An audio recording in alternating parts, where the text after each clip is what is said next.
This is KGW News at Sunrise. We have a goal to get people into treatment and recovery and not jail. And we agree that the current system, the way it is set up, is not working.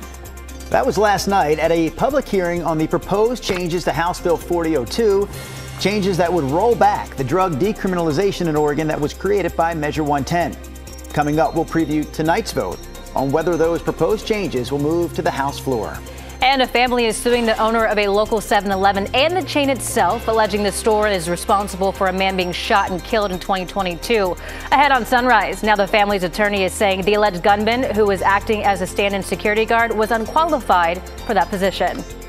We're also talking snow on this Tuesday morning. A lot of people saw snow fall throughout the area, especially if you're up there in the mountains, right? Yeah, yeah. But even in places like Happy Valley, yeah, snow on the windshields there. Now the question this morning, will we see more snow this week? As we say, thanks for joining us on Sunrise. Christine Pitawanich has the morning off. China is filling in. Chris has traffic in a second, but let's talk about that snow, Rod. So we're warming actually a bit today into tomorrow, but then the snow levels will come crashing back down again behind a Thursday morning cold front. So the answer, the way you phrased the question, is yes. The way you phrased the forecast, it sounds scary, the crashing.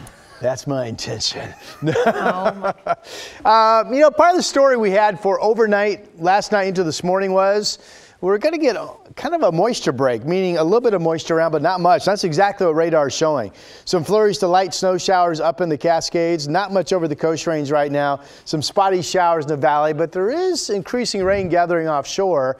And I do have increasing shower activity as we get rolling through this afternoon. Gorge temperatures along 84 have generally been holding above freezing, but the radar is showing you get just up in elevation and there's some light snow falling out there. Good visibility coming into town. I mean, overall, we're really pretty quiet. 38 is the number. We'll be 44 at noon. Again, I do have increasing rain activity picking up during the day. We'll stay in the mid-40s for high. We'll be 40 at 5 p.m. We have a lot of rain coming tomorrow into Thursday, and maybe a high wind warning that will be issued potentially for tomorrow night at the coast. So all of that coming up. Here's Chris. And lions and tigers and bears, too. Oh, my goodness. Let's go ahead and pick up the drive right now on the east side, I-205. Photojournalist Eric Patterson making his way up into Clark County. At least this morning, the roads are drier than they were yesterday at this time, so that's good. We take you to the Sylvan Hill, a place where we did see snow yesterday.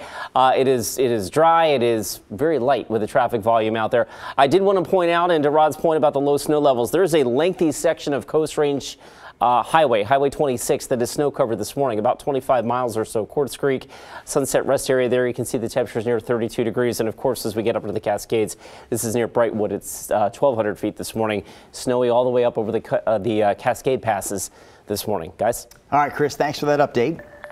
Coming up tonight, Oregon lawmakers will take another look at a bill that would recriminalize drug possession in the state. The work session tonight follows an hours-long hearing last night that was full of public testimony. For more on what's in this bill that would change the impacts of Measure 110, let's bring in Devin Haskins. Devin, potential jail time is on the table here. Yeah, the original bill crafted by Democrats is now a compromise with Republicans, featuring stiffer penalties, which, yes, could include jail time.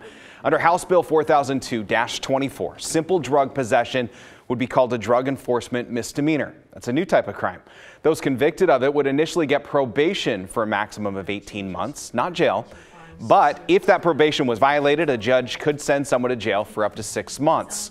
Originally, Democrats had proposed what's called a deflection program, meaning people caught in possession could use it to avoid arrest and conviction entirely. But under the proposed amendments, it would be up to each county to opt in. Critics worry not everyone will get a fair chance. Supporters say it's about saving lives. We are trying to fight racial biases in the program, and that alone is already allowing for a greater opportunity of counties that have engaged in racial bias interactions with community members to initially choose criminalization. We need to recriminalize the possession of drugs because people are walking around with lethal items in their pockets, similar to guns, but what's different about them is you have no idea that it's lethal until you're dead. Tonight's work session scheduled for this evening at 5 and to look at the bill's amendments. If it passes out of committee, the earliest it could go to a full House vote would be this Thursday. The short session ends March 10th, so time is ticking on getting any bill to the governor's desk for a signature. Yeah, March 10th is less than 2 weeks away now. Thank you, Devin. A hospital in Medford is facing a multi-million-dollar lawsuit after a nurse allegedly swapped out a patient's prescribed fentanyl with tap water. That patient, 65-year-old William Horace, later developed an infection and died. It happened 2 years ago, but now his estate is suing the hospital and the nurse, asking $10 million for pain and suffering, nearly $1 million in medical expenses, and another $500,000 for the wrongful death claim. We reached out to Asante Rogue Regional Medical Center for comment, but haven't heard back. A multi-million-dollar lawsuit has been filed against the owner of a Portland 7-Eleven and the chain itself over a deadly shooting inside the convenience store. The shooting happened in November of 2022 at a 7-Eleven near PDX. Prosecutors say there was a dispute at the store and 27-year-old Stevie Moore shot and killed 49-year-old Jason King's father. The lawsuit alleges a 7-Eleven clerk paid Moore under the table to watch over the store and bought a gun that he kept behind the counter. The attorney for the victim's family says Moore was unqualified to be a security guard. Now they're suing for $3 million. There's suggestions that one reason they were paying this guy was to provide some level of security, and other was to give him, you know, some food and a little money so he wouldn't steal from them. That's the picture of this dead-end place. Moore claims self-defense. He's pleaded not guilty to second-degree murder and unlawful use of a weapon. We've reached out to the owner of that 7-Eleven location but have not heard back. We have the full details of this story up right now on KGW.com. All right, this next story comes from Damascus, where Clackamas fire officials say a vehicle went off the side of Highway 224 and down a 200-foot embankment. It happened around 10:30 yesterday morning. Clackamas Fire posted these pictures of their rescue effort. The driver actually managed to get out of the car on their own, and crews at that point used a rope system to help bring them up the cliff. The driver was taken to the hospital, but we don't have an update on their condition this morning. Areas all around the Pacific Northwest are continuing to see snow, and a welcome sight for skiers and snowboarders up at Stevens Pass just outside of Seattle.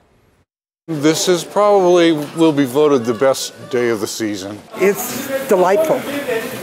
It's just wonderful. It's adorable snow. It's just like gliding, dancing on the snow. Big welcome. We haven't had snowfall in quite some time, and showing up this morning with 12 inches of fresh snow is just amazing. Adorable snow. I've never heard snow described as adorable, but I love that energy. Staff with Stevens Pass say it's been a low snow season this year and that they're about 100 inches short of where they should be right now. We saw cute and adorable snow falling yesterday in other spots around the area too. Closer to the valley floor, places like Gresham, Sandy, Damascus, Happy Valley all saw flakes yesterday morning especially. We also saw some of it fall in the west hills of Portland, out in Hillsborough, and into the Coast Range, of course. It was mostly wet and slushy snow on the west side. Didn't appear to be sticking. So that's adorable or not? Yeah, I don't think the slushy stuff is as adorable as the white powdery stuff. Rod Hill, you hear his voice. He's back into the studio now.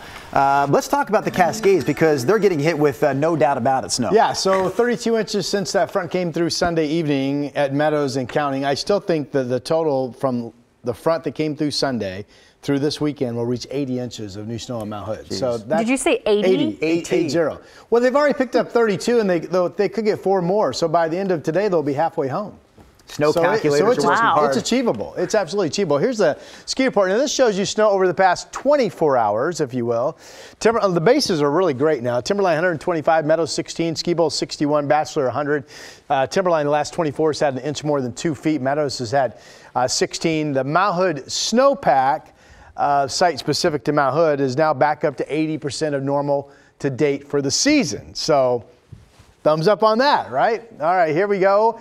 We have a pretty quiet start to our day. We are seeing our next front, which is another strong one, like the one Sunday evening. This one will come in early Thursday morning. Now, today we have showery weather, and then ahead of that next front, there's a warm push that will bring steady rain in tomorrow. Right now, we're pretty quiet. Just a little bit of activity here on the west side shower-wise, but rain is gathering offshore. I do have increasing rain in the forecast for us today.